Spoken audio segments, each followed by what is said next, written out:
The Frontier Wars and the New Zealand Wars, the history of the British Empire's conflicts against Indigenous groups in Australia and New Zealand. Written by Charles River editors. Narrated by Michelle Humphries.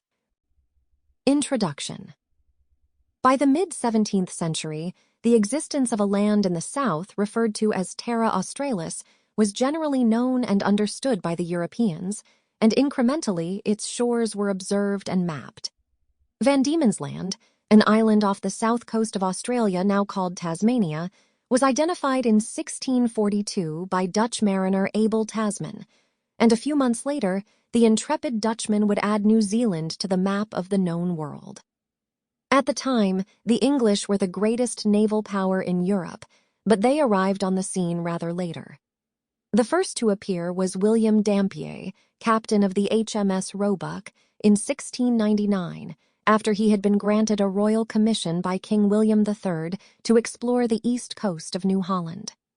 By then, the general global balance of power was shifting, and with the English gaining a solid foothold in India, their supremacy in the Indian Ocean trade zone began.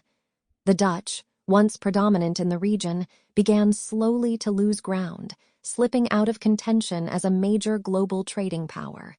So too were the Portuguese, also once dominant in the region. It was now just the French and the English who were facing one another down in a quest to dominate the world. But their imperial interests were focused mainly in India and the East Indies, as well as the Caribbean and the Americas. As a result, the potential of a vast, practically uninhabited great southern continent did not yet hold much interest. By then, the world was largely mapped, with just regions such as the Arctic archipelago and the two poles remaining terra incognita. A few gaps needed to be filled in here and there, but all of the essential details were known.